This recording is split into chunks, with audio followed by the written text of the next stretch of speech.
Assalamualaikum warahmatullahi wabarakatuh. Alhamdulillahirabbil alamin wassalatu wassalamu ala asyrofil anbiya'i wal mursalin wa ala alihi wa sahbihi ajmain, amma ba'du. Yang terhormat Kepala SD Negeri 2 Gelembang, Ibu Yeni Lestiarini SPD SD. Yang saya hormati Bapak Ibu Dewan Guru SD Negeri 2 Gelembang. Puji syukur kehadirat Allah Subhanahu wa Ta'ala yang telah memberikan rahmat dan karunia-Nya kepada kita sehingga pada hari ini kita dapat berkumpul dalam acara pengibasan diseminasi aksi nyata oleh Bapak Abdul Mufid SPD selaku CGP Angkatan 11. Salawat serta salam kita curahkan kepada junjungan kita Nabi Agung Muhammad Sallallahu Alaihi Wasallam yang telah membawa kita dari zaman jahiliyah menuju zaman terang benderang seperti sekarang. Bapak Ibu yang berbahagia, sebelum acara dimulai, mari kita buka acara pada hari ini dengan bacaan basmalah. Bismillahirrahmanirrahim. Semoga acara pada hari ini dapat berjalan lancar tanpa halangan suatu apapun.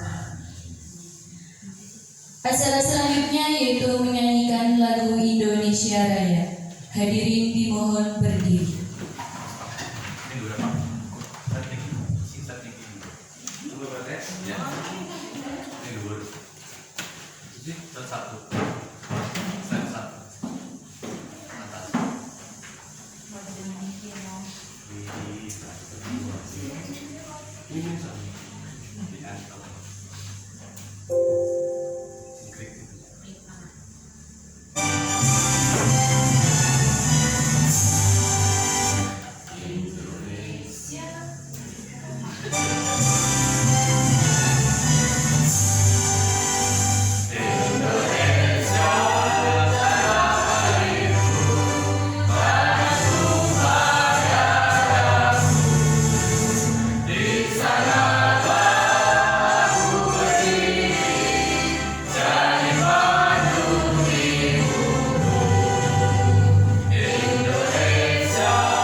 Hadirin disilakan duduk kembali.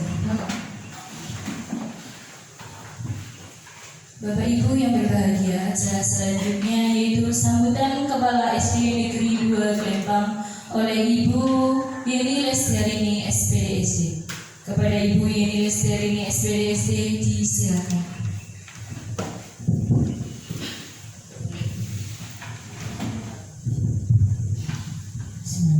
Assalamualaikum warahmatullahi wabarakatuh. Alhamdulillahilladzi ja'alana min nafsihin wa afhamana min ulama nafsihin wa ala alihi wa sahbihi ajmain, amma ba'du.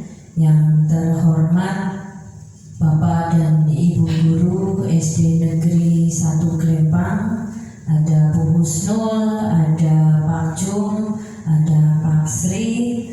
Terima kasih kasih untuk Bu Husnul, saya lupa Bu Husnulnya ada dua nih, Bu Husnul Kuadrat. Terima kasih atas kolaborasinya dan kerjasamanya hari ini. Kemudian yang saya hormati juga Bapak Ibu Guru SD Negeri 2 Gelintang. Puji syukur kehadiran Ilahi Robi, pada hari ini kita masih dapat bersilaturahmi, bersuasapa dalam acara aksi nyata diseminasi budaya positif, di mana Pak Abdul Mufid SPD selaku calon guru penggerak yang sedang menikmati, yang sedang masuk ke ruh atas pendidikannya di guru penggerak angkatan 11 Kabupaten Banyumas. Begitu juga dengan Bu Wahyu. Selamat kepada Pak Mufid dan Bu Wahyu. Semoga dapat merengkuh asa dan cita-cita untuk meningkatkan kompetensi diri. Nanti yang imbasnya atau muaranya pasti akan berefek baik, berkontribusi dalam menyukseskan atau meningkatkan mutu pendidikan khususnya di SD Negeri 2 Gelintang. Sholawat serta salam semoga senantiasa selalu tercurah limpahkan kepada junjungan kita Nabi Agung Muhammad Sallallahu Alaihi Wasallam. Pak Mufid, Bu Wahyu selaku CGP angkatan 11, kemudian Bapak dan Ibu Guru baik dari SD Negeri 1 Gelintang maupun 2 Gelintang yang kami hormati. Yang pertama ingin saya sampaikan adalah selamat telah melampaui berapa modul Pak? 1.4 nih. Oke. Sudah melampaui modul 1, 1.1, 1.2, 1.3 sampai dengan hari ini 1.4. Bagaimana rasanya? Luar biasa, mantap pokoknya, mantap betul. Jangan dirasakan ngeremohnya, jangan dirasakan kurang tidurnya, efek lemburnya, tapi nikmatilah hal-hal yang positif. Begitu juga dalam hari ini kita akan mendengarkan bersama budaya positif apa yang akan disampaikan oleh Pak Mufid selaku JKP angkatan 11. Kemudian tetap semangat kepada Pak Mufid dan Bu Wahyu karena masih banyak modul-modul yang harus direngkuh. Ada 2.1, 2.2, 2.3 dan seterusnya sampai dengan nanti tidak terasa akan panen hasil belajar. Di situ nikmatnya luar biasa, Pak Bu. Jadi Bapak dan Ibu Guru yang belum mencoba bagaimana nikmatnya menimba ilmu di pendidikan guru penggerak, monggo untuk segera agi-agi mendaftarkan jikalau masih ada kesempatan. Semoga masih ada.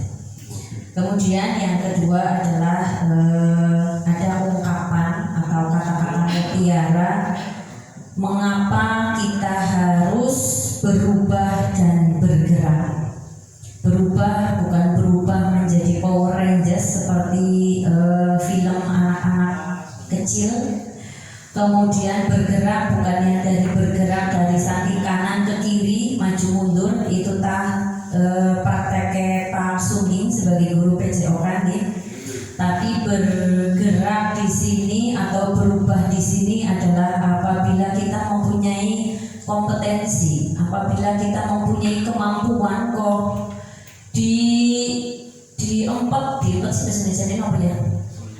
disembunyikan, diangkat, masa diangkat? Tidak diimplementasikan. Nah, teman-teman bahasannya. Apabila kita mempunyai kemampuan, saya yakin pasti masing-masing orang mempunyai kemampuan yang berbeda-beda, ada yang sama maupun ada yang berbeda-beda. Ketika kemampuan itu kok kita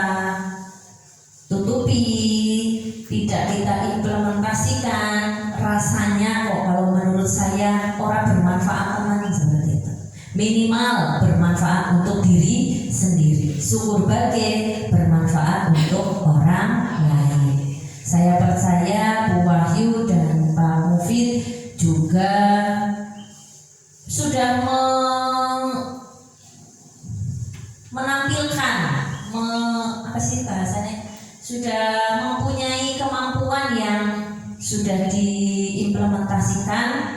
Namun saya juga yakin, hakul yakin masih ada kemampuan dari Bu Wahyu dan Pak Mufid yang masih tersembunyi, yang masih isin-isin kemudian belum di-up. Barangkali itu nanti akan menjadi grade atau nilai sekolah yang akhirnya nanti muaranya akan menjadi branding untuk SD Negeri 2 ke depan. Amin. Nah, kata mutiara yang tadi saya sampaikan, mengapa kita harus berubah dan bergerak, itu adalah kata-kata mutiara yang selalu saya ingat ketika saya mendapatkan ilmu atau ketika saya belajar di pendidikan guru penggerak angkatan ke-9. Kita mungkin tidak berjalan di jalan yang benar, tapi kalau kita tidak mau bergerak, itu kita akan ditindas oleh orang lain. Siapa yang menindas? Pasti ada. Bahasa kasarnya seperti itu. Nah, ketika saya menyerapi, kemudian ketika saya apa sih makna dari sebuah kalimat yang diungkapkan oleh guru saya ketika di PGB, itu ketika saya tidak mau bergerak untuk maju, tentunya tidak mau mengimplementasikan kemampuan atau ilmu yang saya punya, ketika saya tidak mau bermanfaat untuk diri sendiri maupun untuk orang lain, pasti kita akan tertindas oleh orang lain. Tertindas dalam arti apa? Sepertinya Bapak dan Ibu sudah paham apa yang saya maksudkan. Nah, dalam menuju ke budaya positif di SD Negeri 2 Gelempang, saya mohon bukan hanya sekadar untuk menyelesaikan tugas saja, Pak Mufid dan Bu Wahyu. Jadi lagi dituakan ya pena-pena limatur ya mantan kayak temuan lah ya. Bukan hanya sekedar untuk melaksanakan atau menyelesaikan tugas di modul 1.4 saja, tapi saya mohon ketika teori itu wow luar biasa kok tidak dilaksanakan untuk peserta didik atau murid-murid kita. Itu Pak Sugeng yang matur berdosa ya. Ini Pak Sugeng yang matur berdosa. Saya belum menyampaikan itu. Pokoknya berarti kembali kepada hati nurani sendirilah. Bukan hanya sekedar teori saja, tapi teori itu diimplementasikan untuk hal-hal yang positif tentunya, yang akan nanti muaranya menjadi sebuah budaya. Budaya itu apa? Sing angleh yang selalu istiqomah dilakukan, bukan hanya sekedar nanti ketika sedang menyelesaikan tugas saja. Seperti itu kepenginannya kulo karena yang sedang dituakan di SD Negeri 2 Gelempang. Kemudian untuk yang terakhir, selamat menjemput cita-cita, asa yang hari ini dan kemarin mungkin mendayungnya masih terkopoh-kopoh. Kemudian perasaan ketika lagi orang kober konyong melu rusui, pasti hatinya Pak Mufid dan Bu Wahyu ikut tersayat-sayat. Ya wong berisik bae, rewel bae. Nah, itu saya akui ya. Bukan telinga saya panas. Bukan telinga saya panas kemudian membara dan lain sebagainya. Tapi saya sudah pernah dalam posisi yang seperti itu. Tapi akhirnya saya flashback. Kalau kita sudah mau terjun di dalamnya ya apa Pak Sugi? Basah sekali. Iya.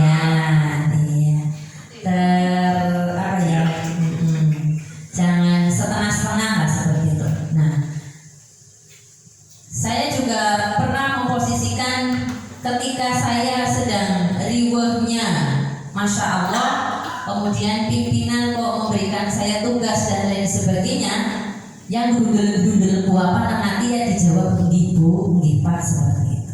Nah, saya juga mohon maaf tentunya ketika saya memberikan perintah, mau tayangnya ngomong perintah ya seperti itulah saya tidak bisa nyontoni yang baik, kemudian saya hanya bisa membagi tugas saja tanpa saya harus terjun untuk mengikutinya, hanya sekedar bisa cangcung-cangcung saja. Saya mohon maaf yang setulus-tulusnya kepada Pak Mufid dan Bu Wahyu. Mestinya, bukan apabila lagi, mestinya saya dalam tugas secara keseharian sebagai seorang yang dituakan, kemudian mendampingi panjenengan Bapak Ibu Guru SD Negeri 2 Gelempang, tentunya banyak nyumpegi, ngerusui jam 11 WA, mumpung kemutan agar ketemu terus laten nanti kemutannya sing liyane. Saya mohon maaf yang setulus-tulusnya karena memang posisi saya sedang seperti itu, harap maklum dan harap mohon dimaafkan. Begitu sambutan atau sekapur sirih dari saya. Banyak salah, mohon maaf yang setulus-tulusnya. Billahi taufiq wal hidayah. Assalamualaikum warahmatullahi wabarakatuh.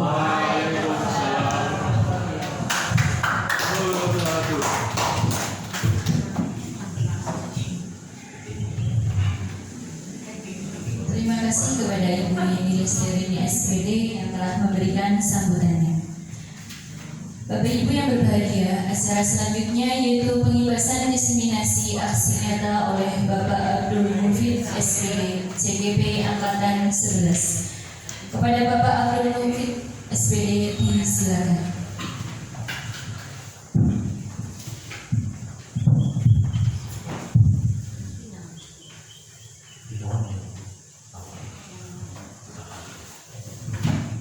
Bismillahirrahmanirrahim. Assalamualaikum warahmatullahi wabarakatuh.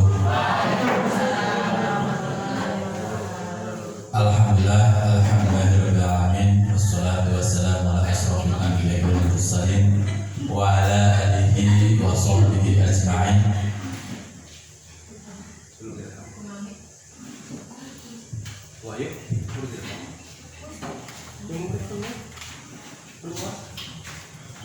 Ala alihi wa sahbihi ajma'in. Rabbi shrah li sadri wa yassir li amri wahlul 'uqdatam min lisani yafqahu qawli, amma ba'du. Yang saya hormati Ibu Yeni Lestari SPD selaku Kepala Sekolah SD Negeri 2 Gelempang. Yang saya hormati Bapak dan Ibu Guru SD Negeri 1 dan 2 Gelempang. Pertama dan utama adalah kita memberikan puja dan puji syukur kepada Allah Subhanahu wa Ta'ala yang telah memberikan rahmat, hidayah serta inayahnya sehingga kita bisa berkumpul bermuajazah pada siang hari ini tanpa kekurangan atau apapun. Salawat serta salam mari kita haturkan pada junjungan kita Nabi Agung Muhammad Sallallahu Alaihi Wasallam, Nabi Khatamul Nabiyyin, penutup para nabi, nabi yang selalu kita nantikan syafaatnya kelak di akhirat kelak. Amin, amin, amin ya rabbal alamin. Bapak Ibu yang saya hormati, terima kasih kepada pembawa acara yang telah memberikan kesempatan saya untuk menyampaikan aksi nyata diseminasi budaya positif di SD Negeri 2 Gelempang ya, 26 Agustus 2024. Nah, di sini ya merupakan salah satu tugas dari seorang guru penggerak, yaitu untuk menyampaikan diseminasi budaya positif di lingkungan sekolahnya. Ya, lanjut langsung ini. Ya, sebelum itu ya, langsung. Nah, ini kita akan melihat dulu video. Ya, ada sebuah video.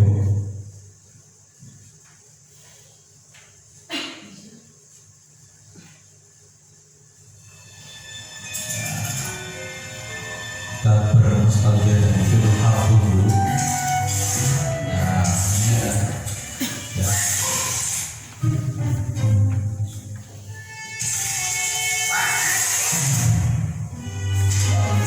Ini ada keledai, anak pinguin.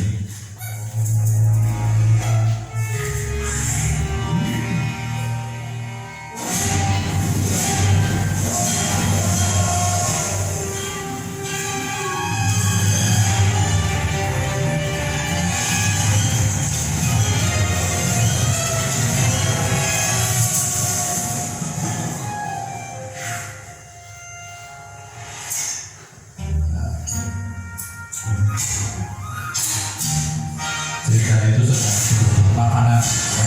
Ada keledai dengan anak pinguin yang merebutkan stroberi atau apa itu yang merah. Nah,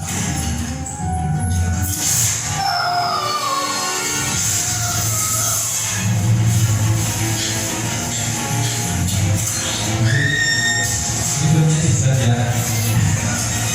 Itu bisa dari bahan apa.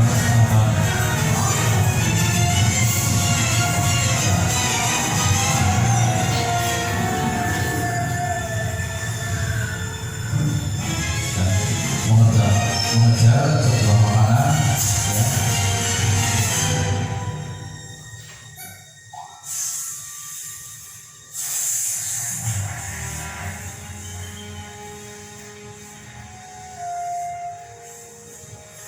Ternyata makanan yang ingin dicapai oleh kuda itu tidak hasil dan dia itu merenung, berpasrah kepada Tuhan. Tapi ternyata malah dikasih makanan yang lebih banyak, bahkan lebih dari apa yang kita inginkan.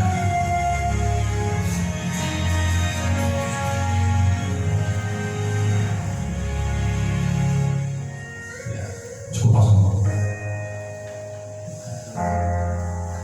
Ya, jika ingin sesuatu berusaha sekuat tenaga ya, meskipun perjuangan itu sangat berat. Nah, jadi tadi sesuai dengan apa yang disampaikan oleh Bu Yeni ya, pendidikan guru penggerak ya, beliau sudah mengalami ya, tinggal kalian. Nah, Pak Mufi dengan Bu Wahyu menikmati segala prosesnya dan juga yang belum untuk segera menyusul dari teman-temannya. Nah, jadi sesuatu proses kehidupan ya, kalau kita ingin mendapatkan sesuatu yang lebih baik pasti di situ ada suatu perjuangan. Nah, di saat ketika perjuangan itu kita mengalami jalan buntu, kita pasrahkan kepada Tuhan Yang Maha Esa. Nah, disitulah akan kembali lagi sikap kita yang kita sudah berusaha ya, akan mendapatkan hal yang positif ya, yaitu ternyata apa yang kita inginkan malah justru Allah itu berikan lebih daripada yang kita inginkan. Nah ya, seperti dalam surat Al-Quran, la yukallifullahu nafsan illa wus'aha, Allah tidak akan membebani suatu kaum melebihi di luar kemampuan kaum tersebut. Jadi jangan putus asa ketika kalau kita menghadapi suatu masalah, tapi berusaha ya.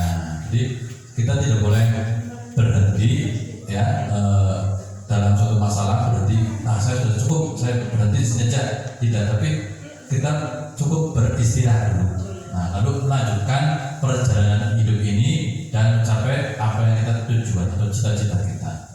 Lanjut Pak Muslim. Nah, mungkin itu intermezzo saja ya. Nah, coba sekarang tadi sama Bu Wahyu ada ice breaking-nya sekarang berhadapan, coba. Nah, berhadapan ya. Ya, berhadapan ya.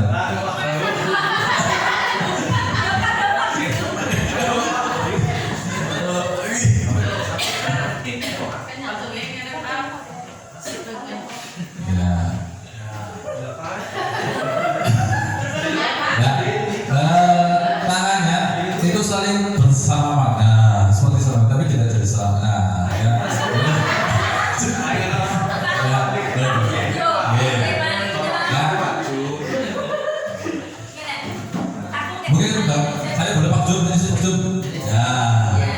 tuh. Depan. Ya. Ya, oke. Ya. Berarti saya hitung ya. Satu dua ya. Saya satu maksud dua. Ini satu dua satu dua satu dua. Kurang ya lebih ya. Ya. Ya nanti. Nah berpasangan dua-dua ya. Nanti kalau nggak pasangan nanti ganti nggak apa. Ya berpasangan kayak gini. Bersalaman. Nah tapi ya tidak bersentuhan. Nah nanti kalau saya bilang menjauh, berarti menjauh. Ya, yang menjauh. Ya, kalau menjauh, berarti menjauh. Mendekat, ya, mendekat. Nah, kalau tangkap. Nah, mau kebalikannya Pak, langsung aja. Nah, itu kalau busul Bu. Nah, lagi Bu. Ya, Bu Mami ini. Ya, siap. Tangannya yang tadi nomor 1 berarti yang menangkap. Ya, yang nomor 1 berarti menangkap. Ya. Jangan sampai ketangkap yang nomor 2. Oke, siap. Ya. Menjauh. Betul. Ya. Menjauh. Ya. Kalau menjauh kayak gini mundur. Nah. Ya, menjauh. Mendekat. Menjauh. Mendekat. Tangkap.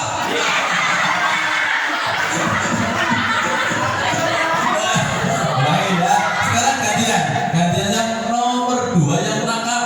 Ya.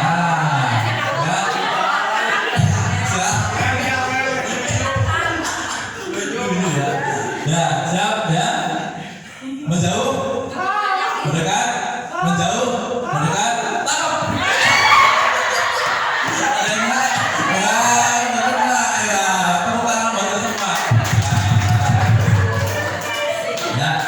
Itu mungkin supaya melepaskan atau meregangkan otot dan tubuh kita ya, supaya otot dan otak kita yang sudah jam siang ya mau sore tapi harus bergelut dengan pemikiran ya.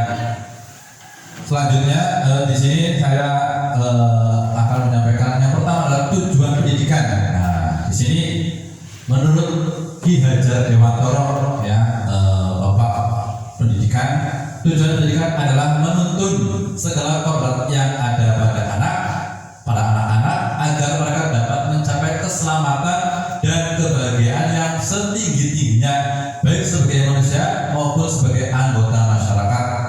Oleh sebab itu, pendidikan itu hanya dapat menuntun tumbuh atau hidupnya kekuatan kodrat yang ada pada anak-anak agar dapat memperbaiki lakunya, bukan dasarnya hidup dan tumbuhnya kekuatan kodrat anak.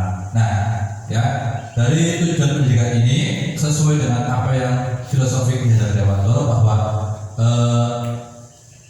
peserta didik atau anak didik itu diibaratkan sebagai bulir-bulir benih ya. Ada biji, kan ada banyak biji-bijian, ada biji jagung, biji apalagi ya, padi, apalagi biji terong, timun, cesim. Nah tuh pasti banyak sekali. Nah, seorang pendidik atau seorang guru itu diibaratkan sebagai seorang petani. Nah, kira-kira antara biji padi dengan biji jagung beda atau sama Pak Rajo? Beda. Nah, penanganan pun sama tidak? Beda. Garamnya beda, ya, pupuknya beda, terus cara merawatnya berbeda. Nah, itulah gambaran bahwasanya pendidikan itu seperti itu. Jadi kita sebagai seorang pendidik itu sebagai seorang petani yang perlu memberikan nutrisi kepada bulir-bulir benih-benih tersebut supaya tumbuh berkembang. Yang benihnya padi menjadi padi yang kuning, panen, lalu jagung tumbuh jadi pohon jagung, berbuah jagung. Ya. Lalu apa? Pendidikan juga mengantarkan kepada anak untuk sebagai kodrat anak menjadi kodrat alam dan kodrat zaman. Nah, jadi peserta didik itu pada dasarnya sudah mempunyai potensi masing masing-masing potensi yang ada pada diri peserta didik tersebut. Nah, pendidik tidak bisa disamaratakan. Nah, sebagai seorang didik yang sebagai contohnya adalah seorang petani, tidak mungkin ya garamnya atau pupuknya untuk jagung sama dengan pupuk untuk padi, pasti berbeda. Atau pupuk untuk cacing dengan pupuk untuk cabai berbeda. Nah, kalau misalkan pupuknya padi, misalkan 1 kintal, nah untuk cabai harus 1 kilo. Kalau kita sama 1 kilo semua, pasti cabainya akan mati. Nah, itulah perumpamaan seperti itu. Nah, ternyata peserta didik itu mempunyai kodrat alam, punya potensi diri sendiri yang berbeda-beda. Lalu selanjutnya peserta didik juga pendidikan itu harus kodrat zaman. Nah, tidak mungkin pendidikan yang kita lakukan dulu ya kita samakan dengan sekarang. Nah, ya pasti perlu adanya perubahan. Nah, ya tidak mungkin menganut sistem yang lama. Nah, perlu ada perbaikan untuk kita melakukan evaluasi dan perbaikan. Ya, kita berimajinasi itu seperti pendidikan itu seperti antariksa. Nah, bumi itu mengelilingi matahari. Nah, planet-planet mengelilingi matahari.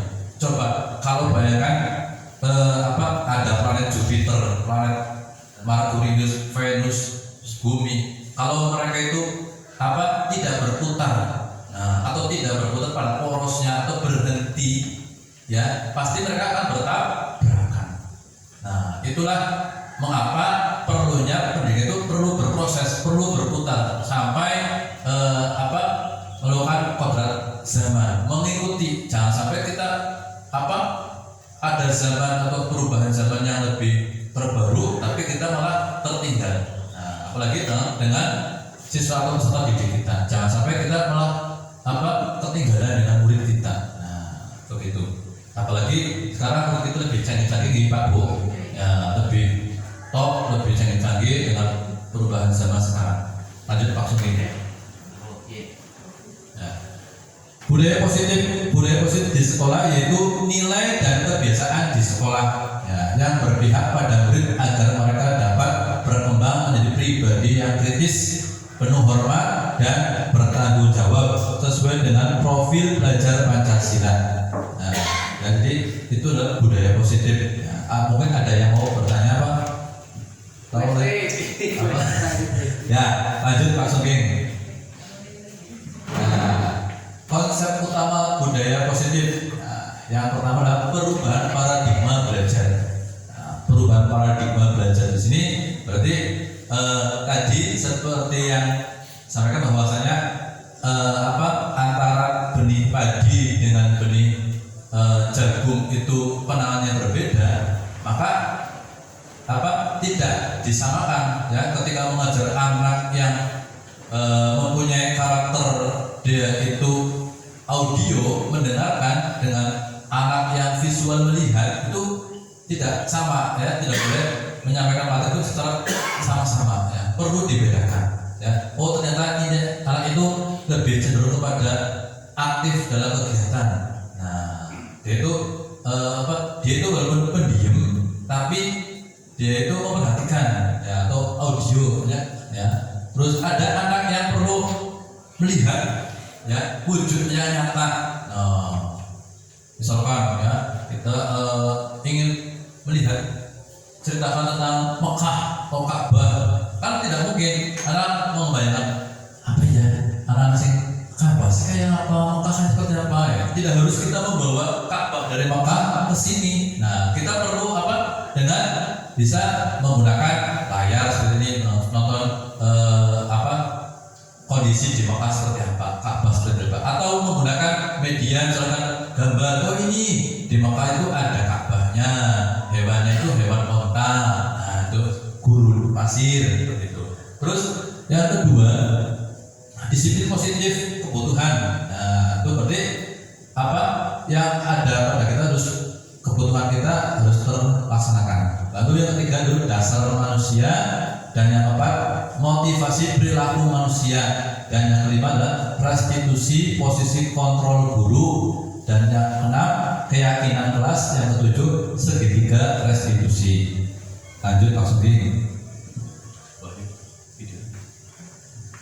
Yang pertama adalah perubahan paradigma belajar. Ya, dalam membangun budaya positif, sekolah dapat menyediakan lingkungan yang positif, berupa lingkungan yang aman, nyaman, agar siswa mampu berpikir, bertindak, dan mencipta dengan mereka merdeka, mandiri, dan bertanggung jawab.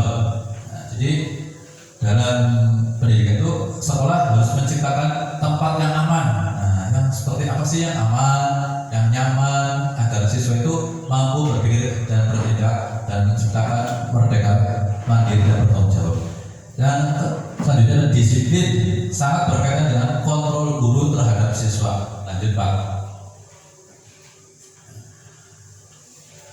Ini ada satu pertanyaan. Anda dan teman Anda akan melakukan kegiatan cobalah buka. Anda adalah A. Tugas Anda adalah mengepalkan salah satu tangan Anda. Coba Anda bayangkan bahwa Anda menyimpan sesuatu yang sangat berharga di dalam kepalan tangan Anda. Anda perlu menjaga benda tersebut sekuat tenaga Anda karena begitu pentingnya untuk kehidupan Anda. Tugas B atau rekan Anda adalah mencoba dengan segala cara untuk membuka kepalan tangan Anda. Teman Anda boleh membujuk, mengintimidasi, memarahi, menggoda, menghardik, mengkritik, bahkan menawari Anda uang agar Anda bersedia membuka kepalan tangan. Lanjut Pak.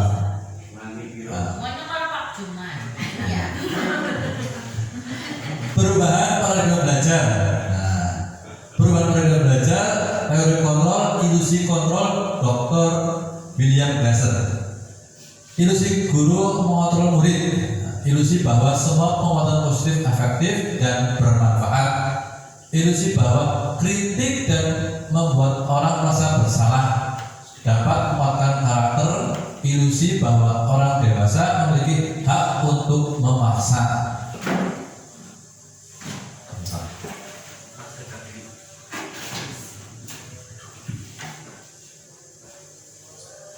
Disiplin positif. Apa makna disiplin? Ada yang tahu? Tadi apa? Oh, ada yang? Ya, coba Bu Novi. Ya. Disiplin itu mentaati segala aturan yang ada, yang berlaku di lingkungan, di sekolah. Oh ya, terima kasih. Ya, beri aplaus dulu dong Bu Novi. Ya, terima kasih Bu Novi. Ya, jadi disiplin itu. Lanjut Bu Eva. Ya, berasal dari bahasa Latin. Nah, yang namanya arti itu disiplina, yang artinya belajar. Makna asal dari kata disiplin ini berkonotasi dengan disiplin diri dari murid-murid Socrates dan Plato. Disiplin diri membuat orang menggali potensinya menuju sebuah tujuan, apa yang dia hargai. Namun dalam budaya kita, makna disiplin telah berubah menjadi sesuatu yang dilakukan seorang pada orang lain untuk mendapatkan kepatuhan.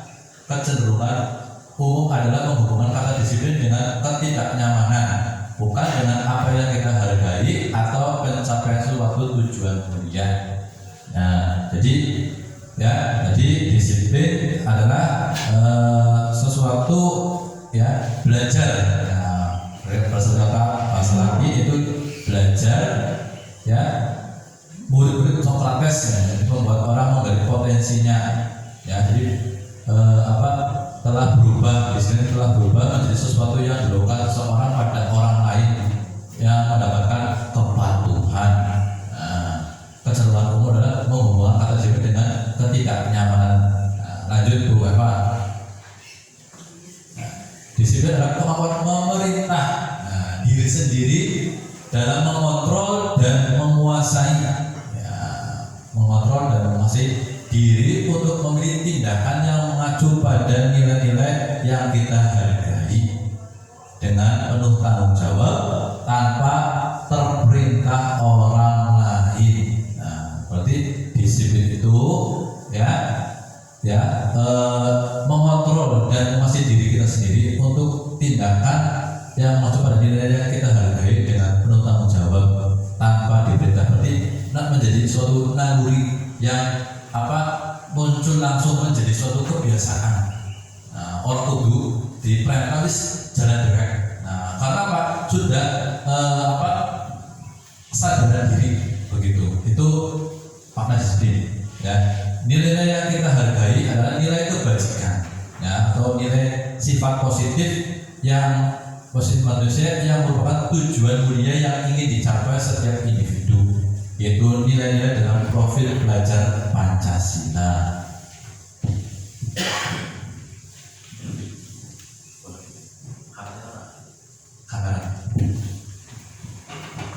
Ya, yang ketiga yaitu adalah kebutuhan dasar manusia. Realitas atau kebutuhan. Setiap orang berbeda-beda. Kita harus berusaha memahami pandangan orang lain tentang dunia.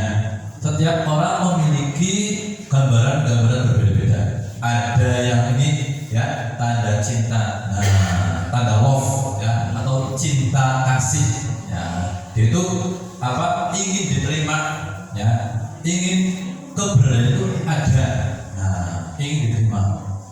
Terus penguasaan, bintang itu penguasaan, ya. Terus selanjutnya adalah kupu-kupu itu menandakan kebebasan. Ada seseorang itu pengennya bebas, tidak ingin diatur. Terus selanjutnya adalah kesenangan. Jadi kebutuhan manusia itu ya ada cinta kasih, ya pastinya pengen dicintai ya. Pengen dicintai ya, diterima ya, keberadaannya. Jadi dia itu ada itu karena dia itu disenangi. Jadi anak orang pokoknya orang jangan sampai seperti itu. Jadi adanya kita itu karena ada sesuatu ya, karena ingin disayang, dicintai, kasih, diterima ya, penguasaan ya, terus kebebasan dan kesenangan. Lanjut Eva ya, kasus. Nah, di sini ada suatu kasus atau permasalahan, yaitu Ibu Ria adalah guru kelas 6 di SD Permai, sedang bingung menghadapi ulah salah satu murid di kelas bernama Agus. Beberapa anak telah datang dan mengeluhkan Agus yang seringkali meminta bekal makan siang mereka dengan paksa. Jika Anda menghadapi situasi seperti itu, Bu Ria, apa yang akan Anda lakukan menurut Anda? Kira-kira apa alasan Pak Agus untuk melakukan hal itu? Kira-kira bagaimana ini Pak Ibu? Ketika ada suatu masalah, ya, itu anak tersebut sering merebut. Pak Diri nggak mau bekal, mereka mau bekal, menjadilah. Sering ya di kelas ada seperti itu, ya, mulai kelas 2 ya Bu ya. Ada anak seperti itu, ya, seringnya meminta. Lanjut Bu Eva. Ya, lalu apa? Dalam konteks penerapan positif, Ibu Ria sebaiknya mencari tahu alasan Pak Agus, ya, alasan Agus ya melakukan tindakan tersebut agar mengetahui kebutuhan mana yang sedang berusaha dipenuhi oleh Agus. Jadi Agus sering meminta makanan bekal pada anak lain atau teman lain. Nah, yang pertama adalah kebutuhan survival. Nah, survival ya. Oh, ternyata Agus lapar. Nah, dan orang tuanya itu tidak membawakan bekal makan siang. Nah, jadi ya kita jangan langsung menjudge atau menyalahkan kepada Agus bocah rewel. Nah, tidak boleh ya, bocah dong itu nggak kalau malah jeruknya dapat tidak baik. Nah, kita harus mencari dulu ya, kenapa sih alasannya Agus itu tidak bawa bekal sampai dia itu meminta makanan pada temannya. Nah, ternyata Agus kalau secara survival Agus itu lapar dan orangnya tidak membawakan bekal makan siang. Atau secara kebebasan Agus itu merasa bosan dengan bekal yang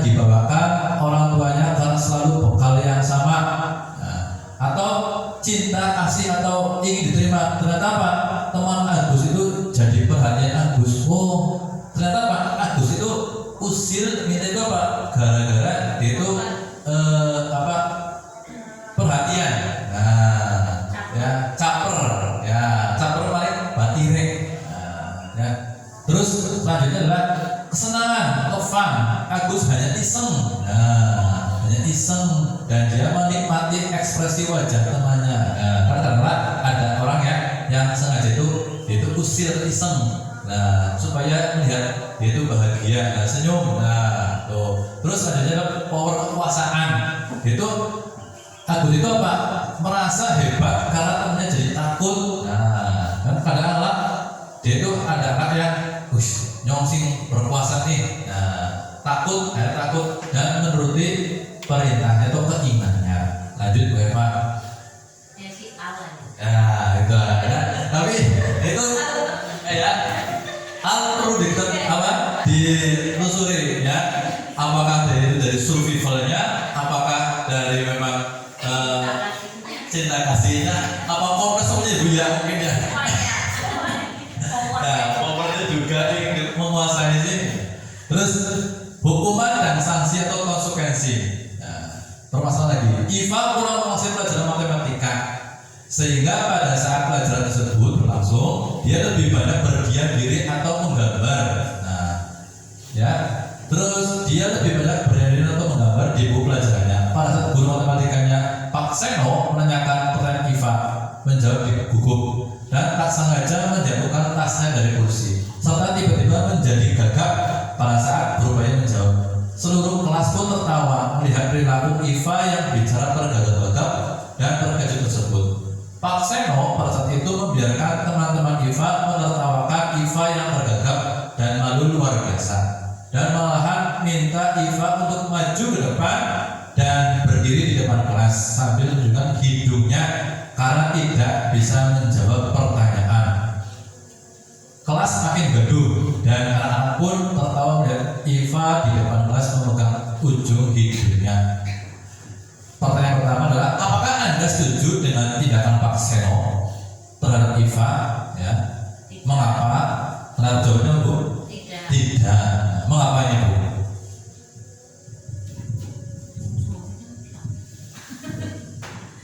Untuk jawaban yang pertama, mengapa Anda setuju dengan tindakan Pak Seno terhadap IFA? Mengapa? Saya secara pribadi maupun secara kedinasan tentunya tidak setuju dengan perbuatan Pak Seno karena secara tidak langsung Pak Seno itu mempermalukan IFA begitu. Mempermalukan IFA ketika menjawab pertanyaan itu IFA-nya menjawab dengan tergagap-gagap karena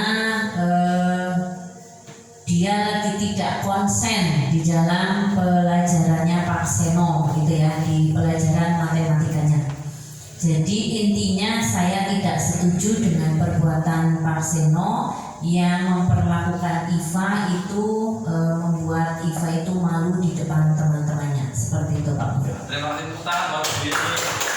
Ya, jadi yang dilakukan Pak Seno itu ya tidak tepat ya, karena mempermalukan IFA seperti itu di depan teman-temannya. Jadi ketika ada anak mengalami tes di pelajaran atau ternyata dia itu malah menggambar ya, mungkin perlu kita pahami. Nah, seperti apa sih gaya belajarnya dia.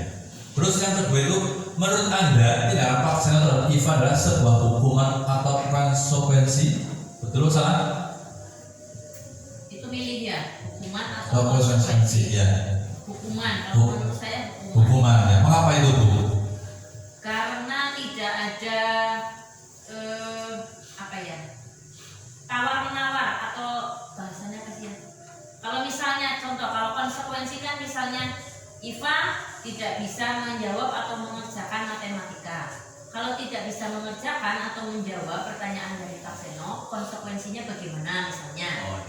Apakah IFA nanti akan membersihkan kelas secara sendiri semuanya, atau mungkin Iva akan menulis kalimat saya minta maaf kepada Pak Seno sebanyak 5 kalimat, itu konsekuensi. Tapi kalau yang dilakukan Pak Seno menurut saya itu bukan sebuah konsekuensi tapi sebuah hukuman. Jadi Pak Seno itu langsung mengejas bahwa Iva itu salah. Iya betul Rabu ini ya. Jadi Dikasih A. oh iya, dikasih apa? Dikasih B, dikasih O, dikasih B. Wow, keren. Wow, keren. Wow, keren. Mantap sekali. Mantap sekali Bu Yeni ya. Lanjut ayo Pak Sugeng ya. Jadi ada hukuman dan sanksi atau konsekuensi ya, sangat menarik sekali ya. Lanjut Pak Sugeng. Nah kita bedah lagi apa itu hukuman, konsekuensi dan restitusi ya. Jadi adalah hukuman sesuatu yang menyakitkan harus terjadi, sedangkan konsekuensi adalah sesuatu yang harus terjadi. Restitusi adalah merupakan pilihan. Nah jadi ada pilihannya. Lalu apa? Selanjutnya ada tindakan nyaman untuk murid atau anak untuk jangka panjang atau waktu panjang ya. Tidak nyaman untuk murid atau anak jangka waktu pendek. Nah kalau sekarang restitusi adalah menguatkan untuk murid atau anak dalam jangka waktu panjang. Selanjutnya adalah perilaku agresif meningkat. Nah ketika diberi hukuman itu malah perilaku agresif malah meningkat. Nah konsekuensi penguatan hanya bertahan dalam jangka waktu pendek. Nah, sedangkan kita kalau menghadapi masalah itu dengan restitusi, itu adalah masalah terpecahkan. Jadi kalau kita memberi ada anak yang ya nakal atau di luar kontrol kita, lalu kita memberi hukuman, nah, kamu harus membersihkan kamar mandi, nah, kamu tidak boleh main bola. Seperti itu, maka apa? Justru kalau diberi hukuman akan agresif. Nah, mereka akan tambah meningkat, ya. Malah domo itu, bocah domo itu ajak baik. Nah, malah seperti itu. Ya, lalu apa? Ya, berbeda dengan restitusi. Nah, kita tanyakan dulu, ya. Restitusi tanyakan pada anaknya, ya. Mengapa kamu melakukan seperti itu? Ya, terus apa yang kamu lakukan? Nah, apa sudah betul? Nah, kira-kira dengan kita mencari permasalahan dari anak tersebut, alasannya mengapa, terus menyadarkan dia, maka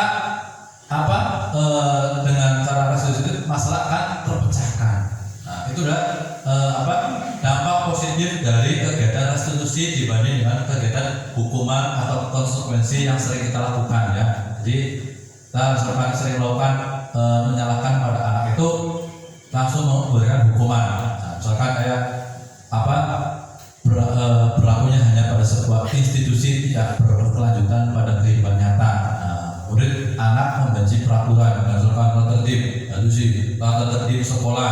Nah, anak harus memakai topi atribut lengkap ketika pelajaran, ketika upacara. Nah, tapi kalau kita secara restitusi kita memberikan pemahaman kepada anak bahwa pentingnya menggunakan atribut lengkap ketika upacara, pakai topi, pakai dasi adalah nanti konsekuensi seperti ini, terus hal positifnya seperti ini. Insya Allah anak akan lebih menghormati dirinya dan orang lain. Jadi tidak ada kepaksaan. Lanjut langsung ini. Nah, semua perilaku memiliki tujuan. Teori motivasi perilaku manusia itu yang pertama adalah untuk menghindari ketidaknyamanan atau hukuman apa yang akan terjadi apabila saya tidak melakukannya. Nah, itu adalah motivasi eksternal. Yang kedua, untuk mendapatkan imbalan dari orang lain atau institusi apa yang akan saya dapatkan apabila saya melakukannya. Itu motivasi eksternal. Yang ketiga, untuk menghargai diri sendiri saya akan menjadi orang yang seperti apa yang apabila saya melakukannya. Itu adalah motivasi internal atau tujuan disiplin positif. Jadi motivasi itu ada 3, motivasi eksternal, motivasi eksternal, terus motivasi internal. Nah, terus lanjut langsung geng. Ya, mari kita berlatih hukuman atau konsekuensi. Ya, sudah jawabannya ya. Lari mengelilingi lapangan basket. Nah, 2 kali karena terlambat hadir di sekolah. Itu termasuk hukuman apa? Ya. Nah, membersihkan coretan yang dibuat di meja tulis. Konsekuensi. Ya. Terus murid diminta untuk push up. Sekali. Nah, hukuman maksudnya ya. Menggantikan kertas tugas teman yang dicoret-coret. Konsekuensi. Nah, berjemur di lapangan. Hukuman. Nah, murid diminta bertelanjang kaki sepanjang hari. Nah, kosongnya copot. Hukuman ya. Berdiri di depan sambil melapak kaki satu. Nah, termasuk hukuman. Itu adalah contoh berupa konsekuensi dan hukuman. Lanjut masuk lagi. Next. Nah, restitusi atau posisi kontrol guru yaitu sebagai penghukum, pembuat merasa bersalah, teman, pemantau atau manajer. Kira-kira Bapak Ibu semuanya itu kita sudah sampai mana? Ya, ketika ada menghadapi anak yang bermasalah itu kelas yang ideal. Nah, kita taruh lagi, ya kan kita harapkan kelas itu seperti ini, ya. Harus menghormati teman, ya, tidak boleh mengejek, tidak boleh meminta. Ya, kita tawarkan lagi, ya, kembalikan lagi kepada hati nurani dia menjebak. Kasus yang pertama ada bermain bola di kelas Pak, ya, bawah, lanjut, ya, diputar boleh. Ya, ini adalah salah satu kasus tuh kita akan bermain bola di kelas. Ya, karena dia tuh Aku mendengar dari temanmu, sepertinya kamu dalam masalah ya. Ada yang bisa Pak Guru bantu? Apa yang terjadi? ya, pertama itu menanyakan ya,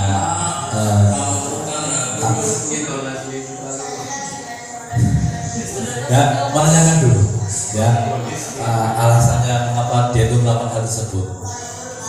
Oh gitu. Jadi kamu dengan Gabra bermain sepak bola di dalam kelas.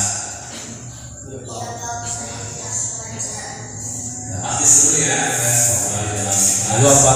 Ya, Menggali permasalahannya. Guru di sini tidak mau mencari siapa yang salah, akan tetapi mencari penyelesaian secara bersama-sama. Coba kita ingat kembali lagi keyakinan apa yang kamu belum tunjukkan. Saya menggunakan kelas bukan untuk belajar tentang tapi untuk berliburan. Ya, coba Irfan. Ya, setelah kamu dengan hiburan bermain sepak bola di kelas, kalian merasa senang. Akan tetapi kalian bisa menghormati orang lain tidak? Alhamdulillah. Ya, kalau kamu sudah sadar, kalian pasti senang ya dan seru kalau bermain sepak bola dalam kelas. Menurutmu tindakan kalian itu dapat merugikan orang lain atau tidak? Iya, Ya, nah, tahu kan itu setelah kamu masalah kesalahan tersebut, apa yang akan kamu lakukan? saya akan meminta maaf kepada guru, Pak. Oh, ya begitu. Terus hal apa lagi yang akan kamu lakukan Nurul? Saya akan membantu Nurul mengoper pipinya, Pak. Terus apa yang kamu lakukan agar kejadian ini tidak terulang lagi? Saya tidak akan berbagi bola di kelas lagi, Pak. Terus nanti kamu main bola di mana? Di lapangan sepak bola, Pak. Baik, Evanda.